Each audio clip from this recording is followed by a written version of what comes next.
Got a great opportunity here on the Chiropractic Podcast.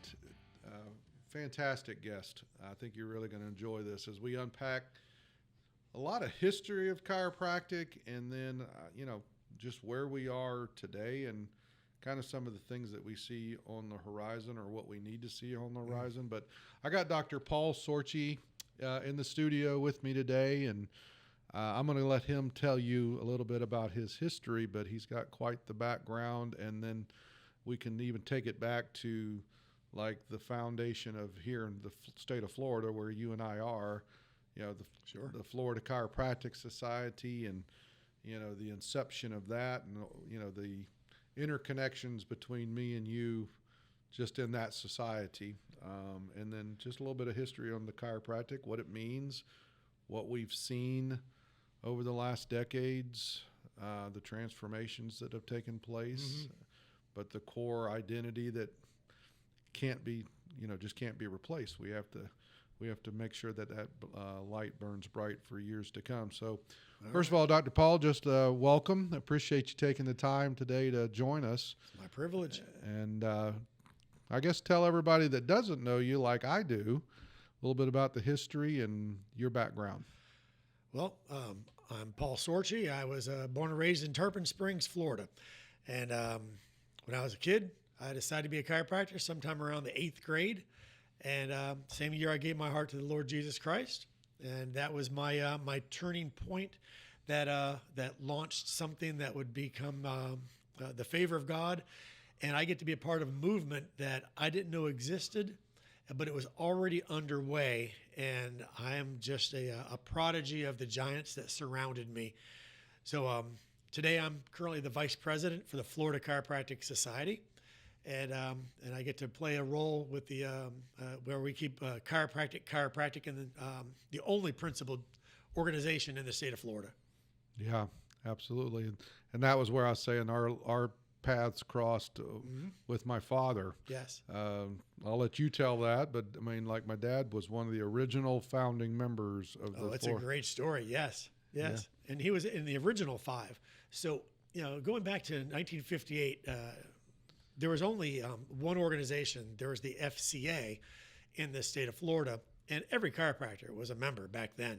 They've been around since like 1932. But BJ had some strong concerns, and so in 1958, BJ was speaking at a luncheon in Orlando, and he had this group of doctors, and he was promoting his new book, Who Shall Save Chiropractic? I believe that was the name of the book. And he had concerns. So they all got together, a group of guys got together in Tampa at the FCA convention, and they started what was called the MAC, the MAC. And it was the a member action committee. And there was 5 doctors that were on that, including Dr. Tom Owen, your father. And their job was to help keep chiropractic, even though the direction that the FCA was going was to try to expand the scope of chiropractic. Now, this is in 1958. Yeah, exactly. So this is not a young battle. They were very concerned, and so it wouldn't be but for a few years later that they're in another meeting in Orlando, and it's now 1965. We lost BJ in 1961, and they were losing ground. The FCA was continuing this battle of what they considered the expansion, the progress of chiropractic, and they were trying to change the scope.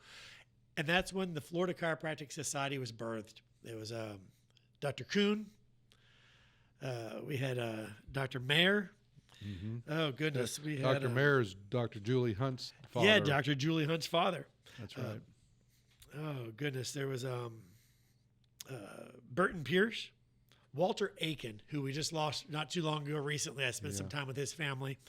And, of course, your father. Yeah, Dr. Aiken, great guy. Oh, fantastic. Yeah. So these 5 folks in 1965 started the Florida Chiropractic Society, and from that point on, it was 1968. They took a large battle to get accreditation to be able to do continuing education classes and to do teachings. In 1968 in Orlando, they had their first continuing education seminar, and their speakers C2, Carl Cleveland II, and Reggie Gold. Oh, really? Yes.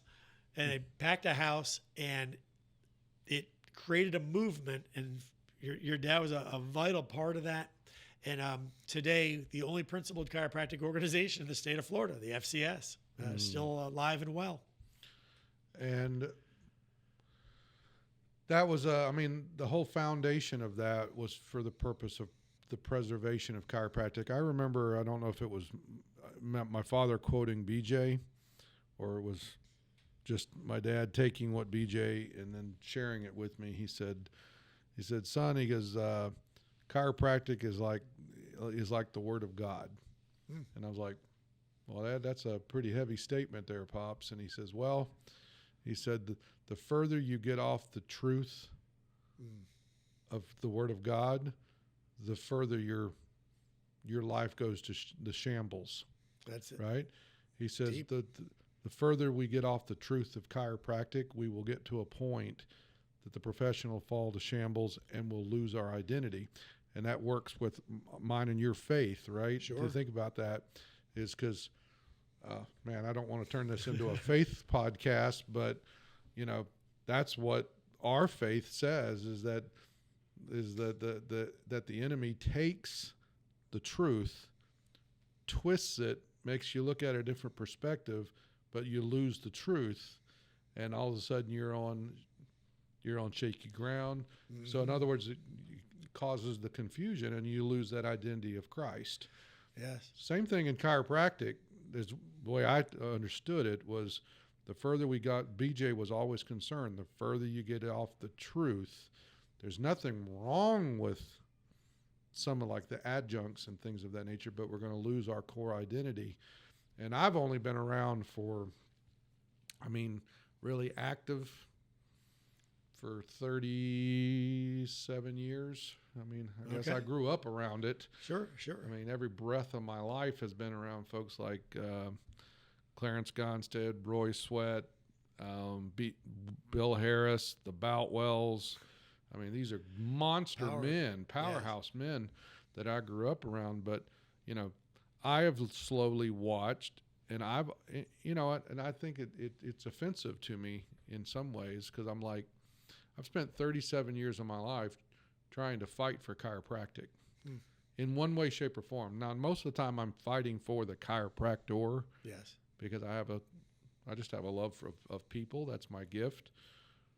But there's times that I sit here, Dr. Paul, and love to hear your take on it, but there's times I just get frustrated going, what the heck have I been fighting for that the chiropractor themselves seems to not always fight for it? It's like we're trying to fit into something rather than standing out. Well, there's voices on the daily basis. And so when we get into actual practices and you start to have the negatives, it just takes one negative in the midst of a day to ruin all the positives. And so it's I always want to dwell on the 199 that had an amazing adjustment, but there's that one person who has a complaint, and boy, you'll go home and you'll be thinking about that one person.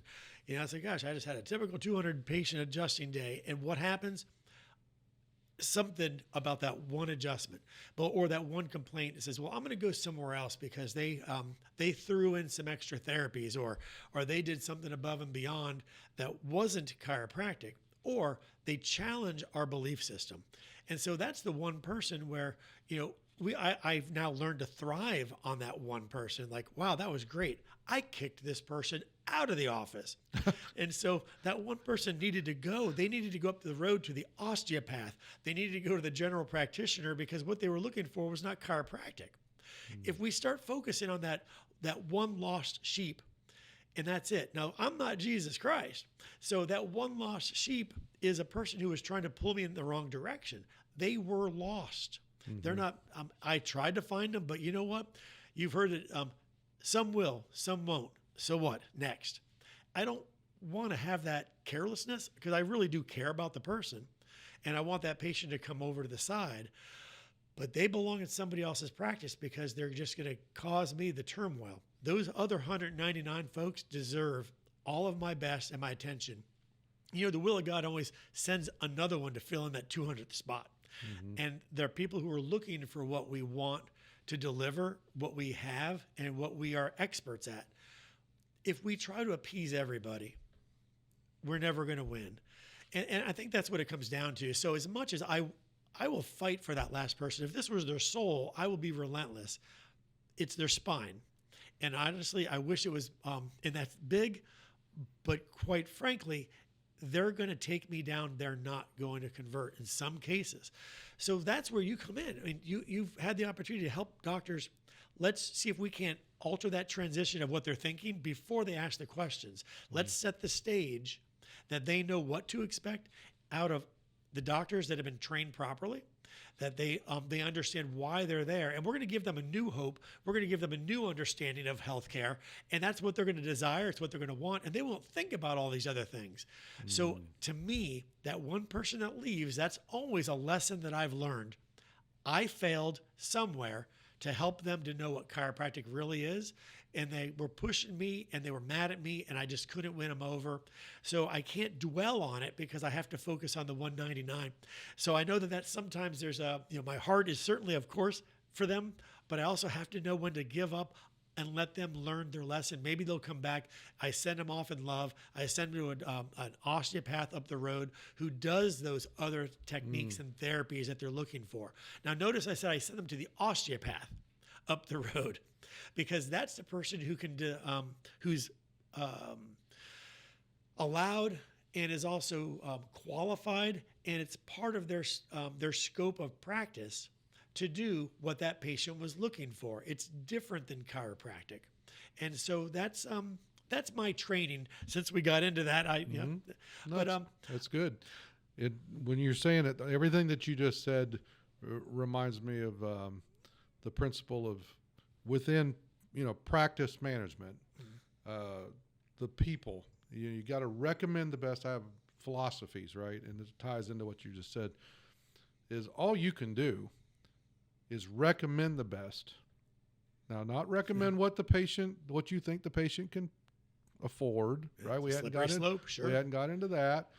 Not recommend what you think the insurance is going to cover. Recommend the best. Expect the best, which is pour your heart into them, give them your best, and then expect for what chiropractic can do for them. They've got to stick around long enough to experience what chiropractic can do. So if they're in and out in 3, 4, 6 visits, they're not experiencing. Yeah. We're not giving them the best experience of what chiropractic is. But when you do those two things, recommend the best, the absolute best. What does that patient really need? And then expect it. Then you got to let the chips fall where they may. And that's where another saying is, don't let the minority affect the majority. That's right. Which is what you just said. The 1 out of the 200, you'll go home and beat yourself up of, what do I have to do? How did I fail? That's fine. It's fine to reflect of, all right, where did I drop the ball? Or is it just their responsibility? I've got to, as long as I'm recommending the best and I'm expecting the best and giving my best, you're not going to convert everyone. And you talked about what I do. I'm pretty adamant about, there's the side of care, your side, right? The heart that you have of treating the patient. And that's the most important. But there's another side of practice, and that's the business side of it. Sure. That it has to operate. You're running a business. You're an educated entrepreneur. There is a staff. There's an overhead. There's a marketing component. There's all that, you're running a business plus that. And if I'm involved, I'm looking at it as we can't run a roller coaster. It can be up and down, which is, I see that time and time again, this inconsistency. Nothing will wear you out in practice faster than doing this, not knowing that it's consistent. So my goal is always, hey, if we do everything right, we should be able to convert into lifetime chiropractic patients, people that Dr. Paul wants to serve. We should be able, if we're doing things right, we should be able to convert 8 to 9 out of every 10. Now, I'm not going to get into what the stats actually are in the state of Florida or nationwide, because it's not nowhere near that. No, but that's what we should be able to do. But am I going to chase the 1 or 2? No, because we gave them the best. And if they circle back, and some of them do, right? But we're not going to focus on those 1 or 2. We're going to focus on the 8. And then those 8 should be able to turn into 8 more if we're sharing the story of chiropractic, the passion of chiropractic, and those 8 will refer, and then we're not having to stand at Walmart doing spinal screenings on our Saturdays. Which I thoroughly loved my history of standing at the Kmart because we weren't big enough to have a Walmart in Claremont, Florida. We do now. I was just saying, you are now. We are now, but we had a Kmart, and granted, it was ironically, it was the most successful Kmart in the Southeast because it was the only store we had. We all wore Kmart jeans because it was the only place to buy pants at the time. BJ, one of his epitaphs says, early to bed, early to rise, work like hell and advertise. And that's both the giving and a business side. Dr. Sid Williams talked about us having the left hand. We have our serving hand, and you get out there and you serve. You serve for the sake of serving. You love for the sake of love, and you give for the sake of giving. Amen. Out of our abundance. So now you got a business hand. And so you never let the two know what each other's thinking or doing. And so in the midst of that, that's a delicate balance. And it's difficult for the average doctor to be able to do both. I thrive in both of those, but I can't merge them when I'm sitting with the patient, because when I'm with the patient, it has to be the serving hand. That's what's there. Now, in our pocket, on our procedures, our policies, in our manuals, this is our business side. We stick to those. Just like we have our principles. We've got 33 principles in chiropractic, and outside of that, we don't have room for a whole lot more to add. But those principles will define our philosophy. Our serving in our business hands will give us the concepts of how to emulate and to live that philosophy in a way that makes a difference in this world. There's not a profession that I know who has this, other than being a pastor, or maybe a rabbi. I don't know of anybody else who has foundations that they can work in and thrive in, and always check and balance to make sure that we're doing the right thing. Now, chiropractic it's insane how I'm 30 years that I've been Dr. Paul Sorchy as of this year, and I feel like I'm just getting started. And I have people today who said, "Wow, are you still in practice?" I'm like, "Of course I am." Like, "Well, you're seeing patients." I'm like, "I'm still on the floor every day, including on the weekends. So I get called in, of course, because I'm still a community doctor." Anyway, it's But can I add to that? Is why are these people that, like myself, we're it's funny, you just said 30 years this year since you became Dr. Paul Sorchy. 30 years ago, we started the company known commonly as AMC, and yet my flame is burning just as bright 30 years in as yours is 30 years in. Sure. Why? Because we've identified, and this is a big one, I want to make sure chiropractors understand it. What is your purpose? Yeah. And if the purpose of the business or the practice was to make enough money to be comfortable, to have a good career, and one day sell the practice and retire, that's not that purpose. No. That purpose will wear you out, burn you out, and frankly, the practice will never be as successful as it should. Identifying what is the purpose, and once you figure that out, and you and I were just in a classroom downstairs before we did this, and I shared my purpose. I learned I learned that it's not about me. It's not about ego. It's not about greed. It's about abundant life. I think our word of faith, right, that what you and I read, it said Jesus came to give us life and life more abundantly. Amen. I always say when I read that passage, people think, well, what does that mean? Well, does that mean I'm abundantly? Well, if abundance in the world's eyes means, okay, does that mean Jesus is going to make sure that I live in a mansion on the water with 2 sports cars and a boat in the back?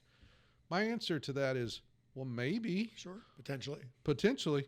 But really what abundance is is living in a life of balance of love, hope, patience, financially, balanced spiritually, balanced mentally, physically.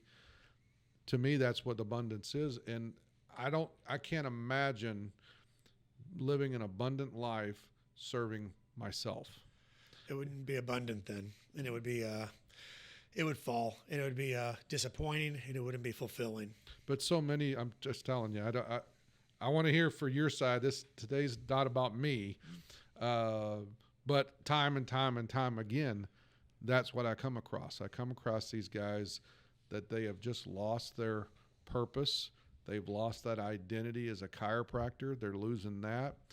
They come out of school now and they think that their only hope is just to be an associate, and you know they don't have that drive, and then they have these limited beliefs of what chiropractic is and what it can be, or and limited beliefs just kind of general in life.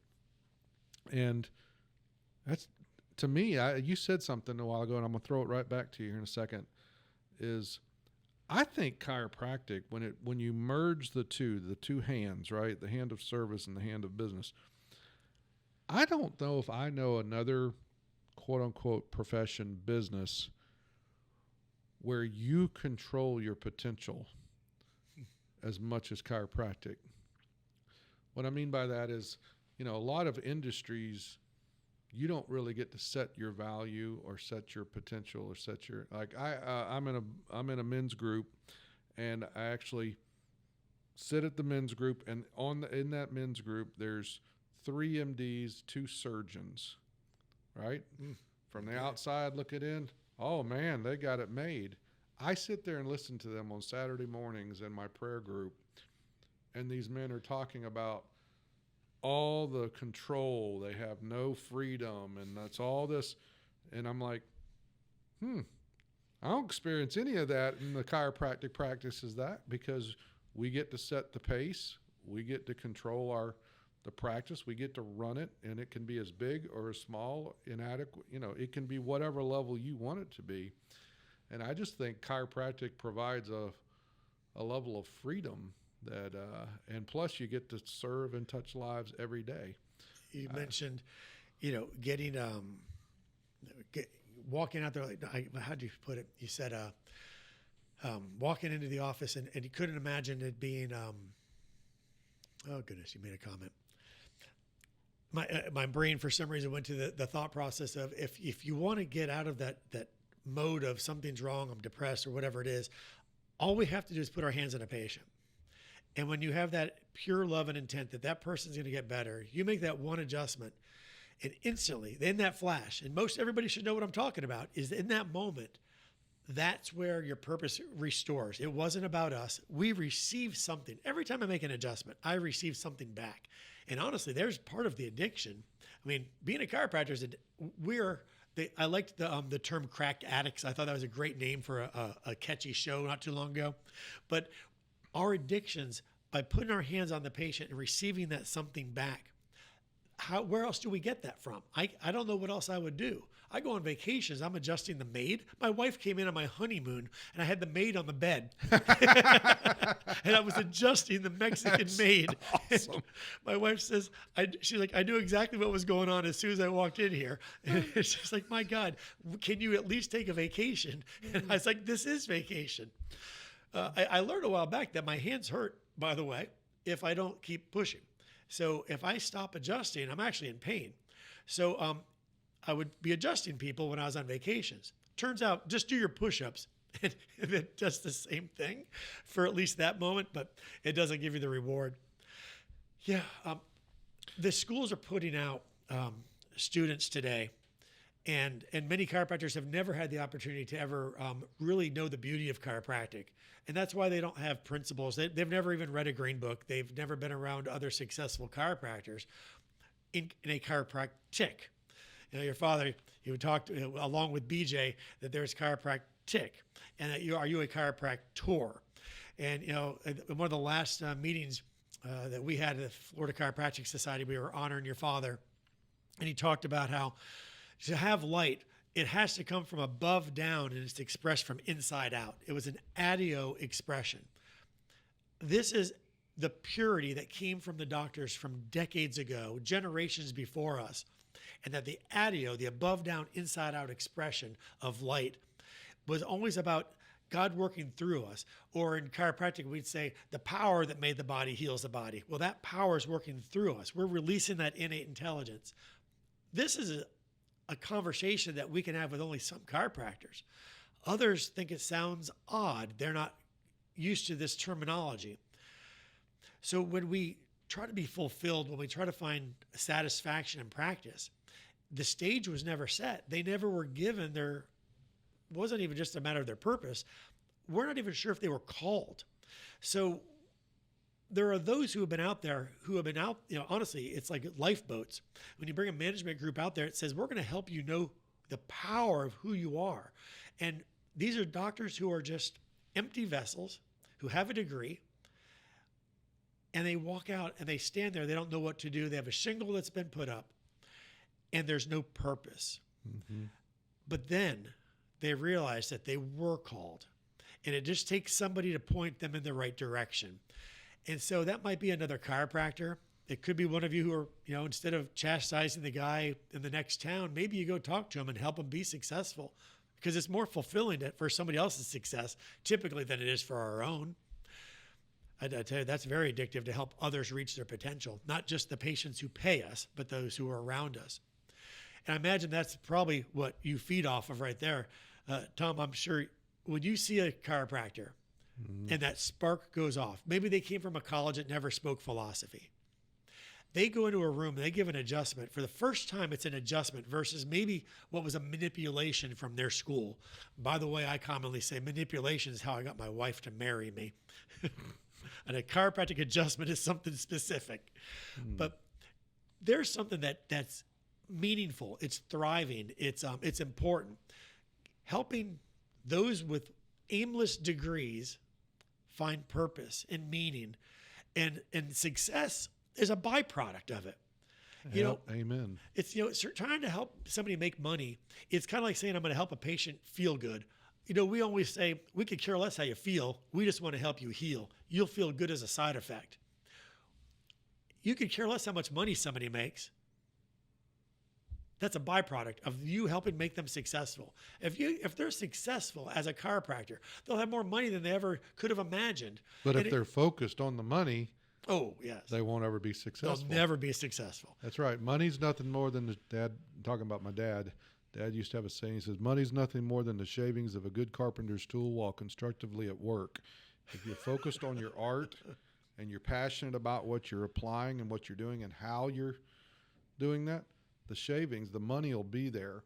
But if you're focused on the shavings, then you can't do you can't do your work. You'll miss the masterpiece. Yeah. Oh wow, I love that. I've not heard that before. That's fantastic. Oh yeah. And while I've got the mic for just a second, just because I want to throw it right back to you.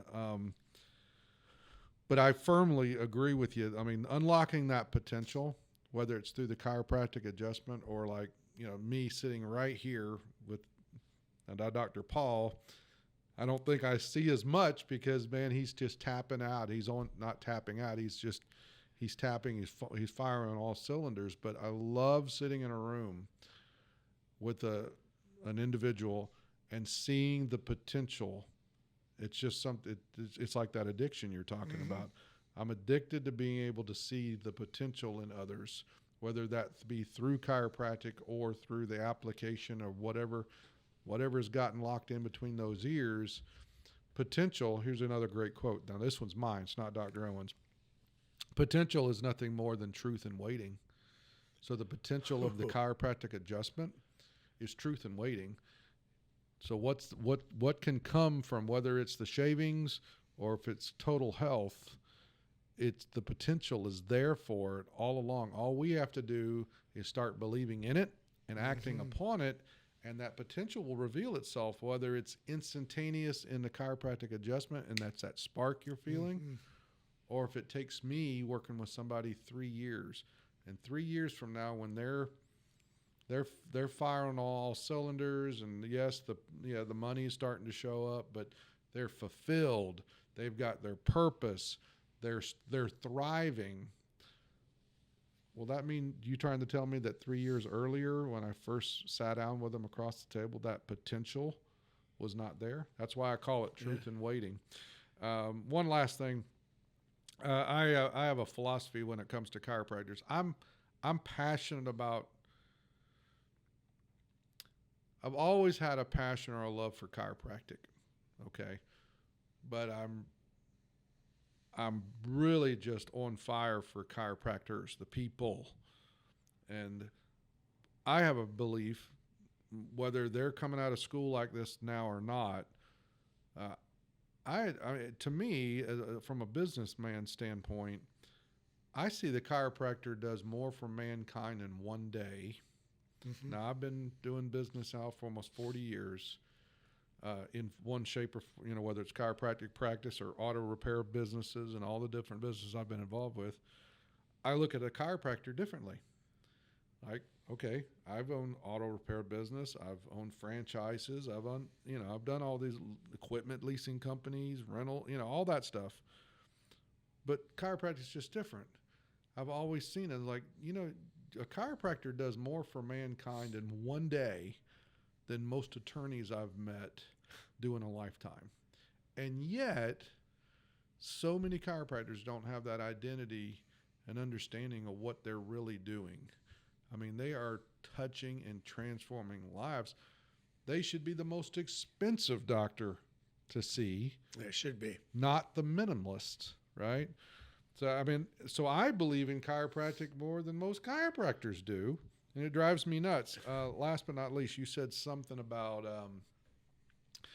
that when you're not focused on yourself and you focus on the patient, that's where the miracle takes place, right? Yes.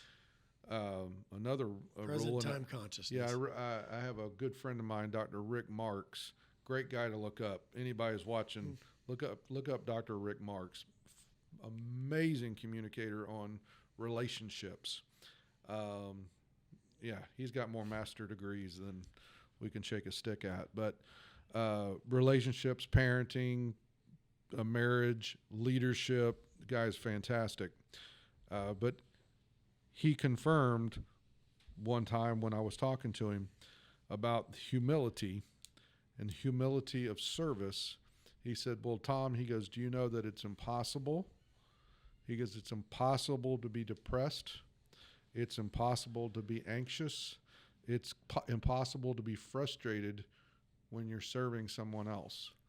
You can only be angry, depressed, anxious.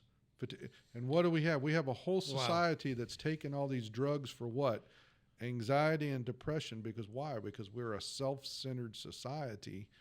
And the magic of chiropractic is what I've always seen is like, that is, man, you get to lay so hands. true. You get to lay hands on people every day, and you get to serve. And if your focus is on the patient, it can't be on you, and you're not going to be fearful. You're not going to be anxious. And it was great, just confirmation. Yeah, Dr. Rick, that's exactly what I've been experiencing. That's amazing. phenomenal. That explains the whole concept of what I talked about earlier. I mean, as soon as I put my hands on a patient, and you start to make that adjustment when it's not about me any longer, that's phenomenal. That's the definition that goes right alongside of that. Mm-hmm. I feel like every day is a meme. I don't know. In practice, and I tell this to every student, every single shift, I laugh, I high five and cheer, and I cry. It's a mature practice. So I've known these people for many cases 30 years. I've seen them every single week of my entire practice. There's those patients. Then there's those who are newer. And so when something bad happens in their family, I know them so well, I feel it. That sympathy is there. And then in today's new definition, we understand that sometimes there is empathy, because I do feel that. And that's something that many of us are so close to our patients. They say that we shouldn't become friends with our patients. We shouldn't do business with them. I exclusively do business with my patients. I love my patients. They're not just friends, they're family. Now, I don't necessarily treat family great all the time. Right. I talk to them a certain way, and I talk to patients that same way, which sometimes gets me in trouble. But nonetheless, when we're when we're dealing with a patient one-on-one and we have that moment where we're thinking about something else, we get sidetracked. I've got farms, I've got gyms, I own a gym franchise, and we've got other things that we're doing. If I get off track in my brain, I'm not present time conscious. That's not very serving. That patient doesn't get my very best. The day will suffer. If you want to have a practice that starts to lose volume, allow patients to get half of your attention when you give them an adjustment. When your intent is not there about the entire adjustment, you know why they're here. This is visit, let's say 34 of a biophysics. I'm a CBP, chiropractic biophysics practitioner. So it's visit number 34. I know I'm taking a new x-ray today for a follow-up. There's intent behind everything. They're either in the process of, and there's an end goal in mind. But if I lose that, and I do every day, as does everybody, we're just not perfectly present. But when we need to get back on track, when we recognize that we're off track, you take that moment, close your eyes, get back in state, and then everything falls into place. We were talking about these doctors coming back, coming out of school. I want to be really clear that I'm not who everybody thinks I am.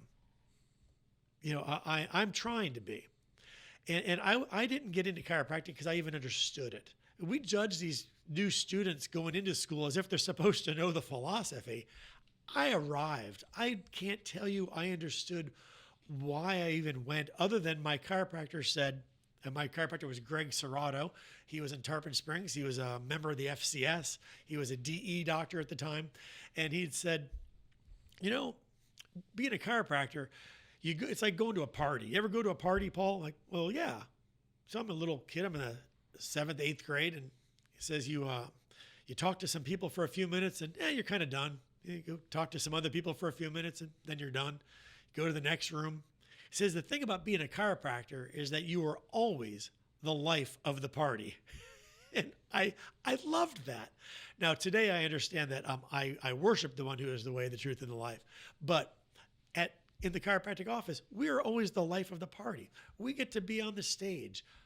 If you know your strengths finders tests, or if you do a disc profile, I'm a woo. I love when patients like me. I love it when people like me. But the very next thing I want to do is I want to repair them.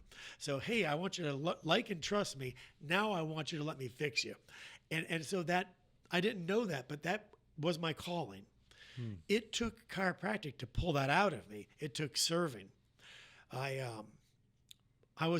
wasn't licensed yet in the state of Florida. It was 1996. I had just come out of school, and I put a chiropractic table in my old bedroom, and I had a couple of people come by the house that were just local friends and family. And this is what I mean by it happened for me. I didn't do it. I make an adjustment on an older lady, and she goes home. The next day I get a phone call from her, and she says, Paulie, it's Trinity. And she starts to cry, and she goes, whatever you did to me last night, and I'm thinking to myself immediately, like, oh no, I'm not even licensed yet. What did I do to this poor woman? She's crying, and she says, I'm talking to you out of my left ear. And I'm like, okay, that's great news. And I had no idea. She explains to me, she says, well, that's where I use my hearing aid. It's the only ear I can hear out of. And I don't need the hearing aid right now. Tom, I had my first Harvey Lillard. I wasn't licensed, and it happened right then and there in my old bedroom, just giving a regular with adjustment based off the films, by the way, that she did have from her chiropractor, because I knew him. But that day was the day that she got her hearing back, and it happened to be that adjustment. When I tell you that I'm in the midst of my calling, I know that. And it started right then that I was just confirmation. I want every other chiropractor, not to have necessarily a Harvey Lillard, but something that says, I know that this is right where I'm supposed to be. When you walk with that confidence, you're walking just like in the movie, oh goodness, we have to, Harrison Ford in the Holy Grail, where he has to take a step of faith. Raiders of the Lost Ark. Raiders of the Lost Ark, or The third one. yeah, it's the third one and anyway, he had to take that step of faith and walk out there. We're so far out there. It's like being Peter in the water. I am so far out in the water. It's not a faith anymore. It's an understanding of knowing and walking in belief. When belief becomes knowing, and knowing is where you live and you exist, that's where we as chiropractors can, we can be in our calling. We can be in our comfort zone. And then we're constantly uncomfortable, but we're comfortable being uncomfortable. I don't know how this is working around me. I can't tell you why the adjustment works the way that it does. I hear all these explanations. That's a bit over my pay rate. I failed biochemistry. I had to take it over. And so I do understand today that if I just do what God called me to do, if I follow the process, amazing things happen around me. You get a chance every day to help pull that out of folks. Some of us are just good technicians and we're nice people, and that's about where I put myself. I'm just a nice guy. I'm just doing what what I was taught to do. I mean well. I know that I'm not the best in the world, but I'm the best for that patient right now when they're in front of me. When you help a chiropractor, Tom, when you look them in the eye and you see the potential and you help pull that out of them, what you're doing is you're not just saving that doctor from a life of misery. You're not just helping his family be successful. You're changing every life that they're going to touch and every life that touches. That's right. Imagine if you're taking care of a chiropractor who one day adjusts the next fiend, the next person who was going to be a mass murderer, but because that doctor was good enough to say the right thing, because they knew how to say it, when to say it, and to say it with intent, they make an adjustment. All because Tom was in his calling. You helped save that chiropractor because, as BJ said, you never know how far-reaching something you say, think, or do will affect the lives of millions tomorrow. Yeah. It's so overutilized, but yet it's never less powerful to say that. Every adjustment's never less powerful. I think it's important before we wrap this episode up to talk about that chiropractor of how do they find it. How do they find this? Granted, what I do, what you're talking about, me pulling the potential out, it is unpacking what's between your ears sometimes, but it's also business and systems and things of that nature. But that passion of what you've tuned into, like stepping out onto that faith. Once you know what you know, don't tell me what you believe. Yeah. I get tired of people telling me what they believe. Tell me what you know, because once you know it, it's that I can take that step. Sure. That's why I love just doing things that make sense. If it makes sense, and you and I might have different backgrounds and experiences and stuff, but if we're going to make a plan to move forward, well, let's analyze that step. Would that make sense to do the demographics? Let's say we're going to open a business in a certain location. Let's let the demographics and the numbers tell us that, and take all the things into consideration. We take that step. We can take that step confidently. Same thing becoming a chiropractor. Now, this is the Chiropractors Podcast. Tom Owen and Aligned is going to be here long after Tom Owen. Well, I should say Aligned should be here long after Tom Owen's gone. Why? Because it's not based on Tom Owen. It's based on principle. Everything that Aligned teaches is based on a principle. It's not based on my opinion or a scheme or a strategy. Same goes for chiropractic. If the principle of chiropractic dies, now we're in trouble, right? So these students are coming out, and you said something. It was like you came out of school and you were, well, I'm not exactly sure what or how, but you tuned in. And that would be my thing is that we would wrap this up is, look, I see it time and time and time again. I don't care what the background, I don't care what school they went to. Most of them now, in my opinion, I can't say that they're being trained to be chiropractors. Yes. They are being trained to pass a test. I'm going to get one president of a college call me and go, "How dare you say that?" I'm like, well, how dare they deny it? Yeah, because you're You're training people to pass a board, but to be chiropractors. And that's why over and over and over and over, it used to be back in the day, I go back 25, 30 years, and the chiropractor came out of school. They were looking for the guidance. They were looking for the direction. They were ready to go out and take on the world. I just get my hands on people. I'm ready to change the world. And now they come out and go, well, I need to get an associate. I need to go work at the joint. Ooh. You know, and I'm not throwing the joint under the bus. I'm just saying they're coming back out with a different mindset of I'm not ready to take on the world. And they got this. They don't know how. They got the minimum value of what chiropractic is. So my encouragement before I throw the mic to you to wrap things up is come out of school, and I don't care if it, you know, what technique it is. Don't try to be the jack of all trades. Try to be the master of at least one.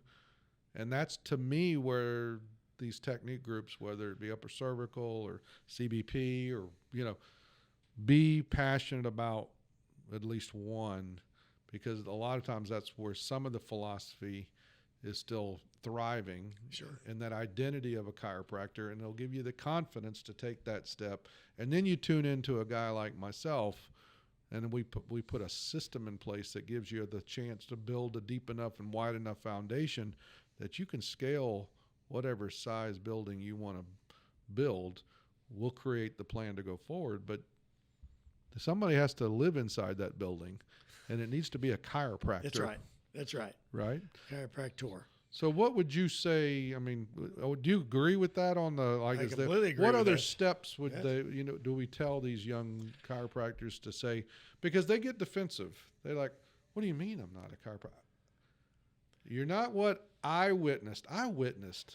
Do you understand? I witnessed the Boutwells. I witnessed Clarence Gonstead. Wow. You know, I don't know if you know this. Check this one out. Someone says they're still out there. There's old black and white videos of Clarence Gonstead teaching a small group of doctors of how to adjust an infant, and I'm the infant. Oh, so that's amazing. When I say that I've been around this stuff, wow, I can speak from an experience to say what's coming out now are not what was running around in the 60s and the 70s, 80s and 90s, you know, and something changed somewhere along the way. Well, Do we lose that identity? We haven't lost our identity yet.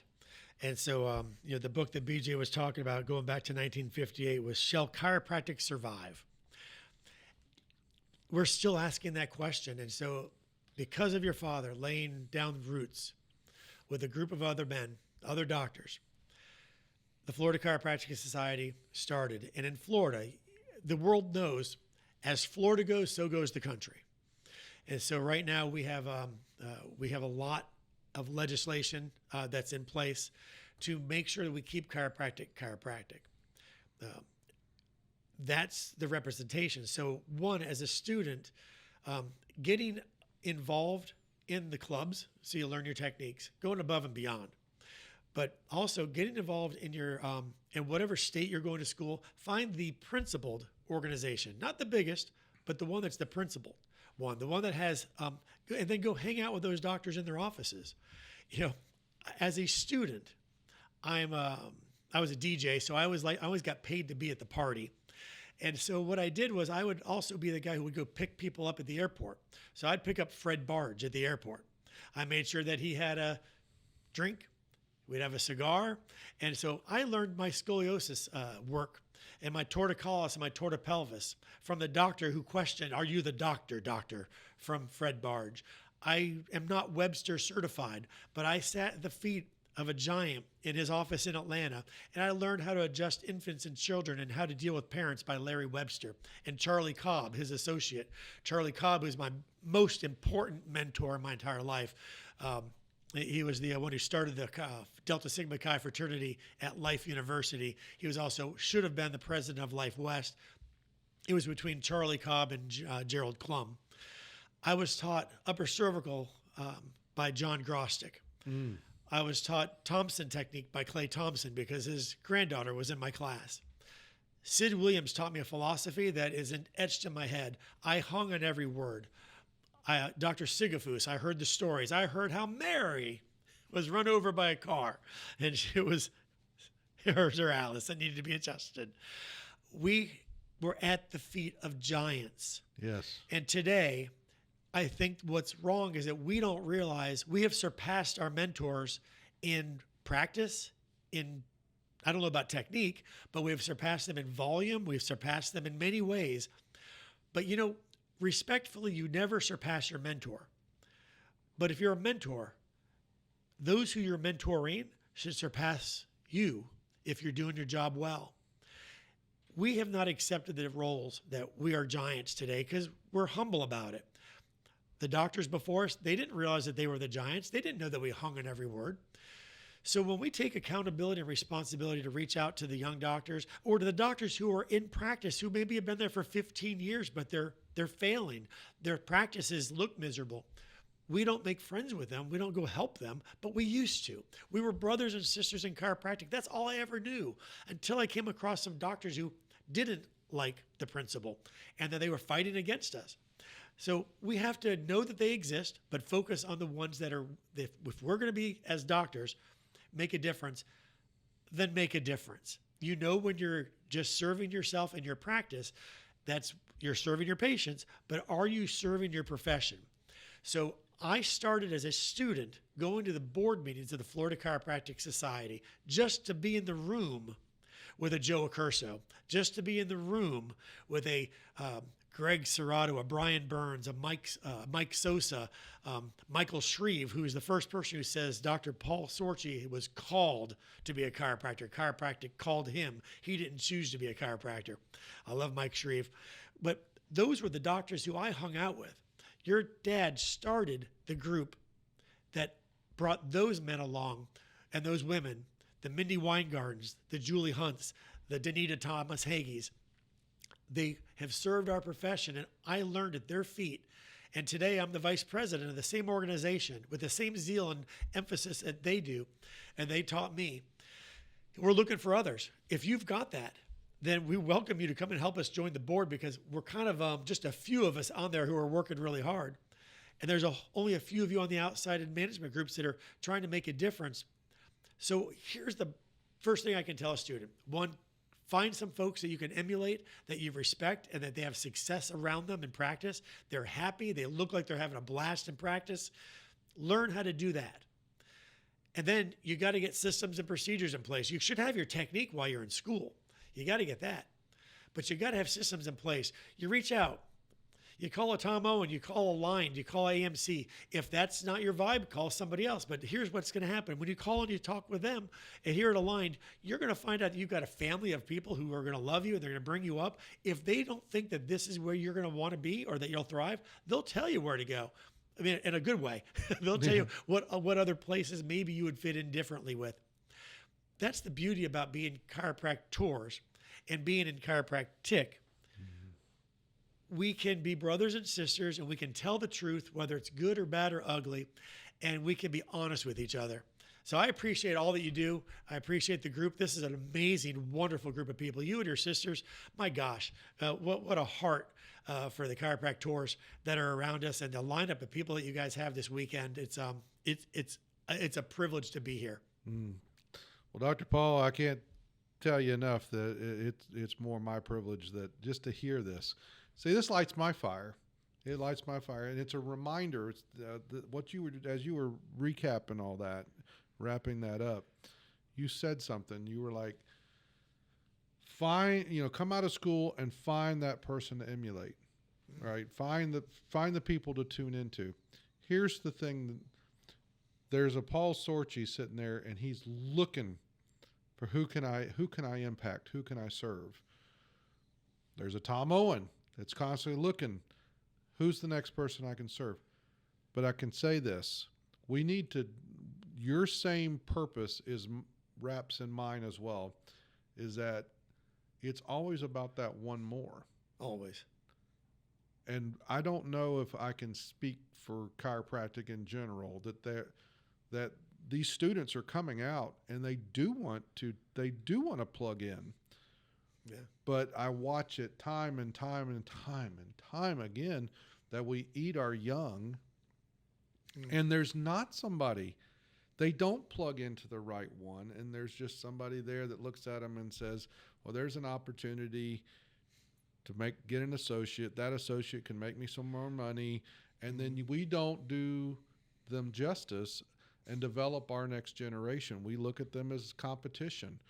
And you know what? I did a class earlier that I pointed a stat out, and I think this is a good place to wrap up right here. I figured it up. There's about 40,000, as of today's recording, there's about 40,000 practicing chiropractors in this country. There's about 50,000, give or take, licensed, but there's 40 using it.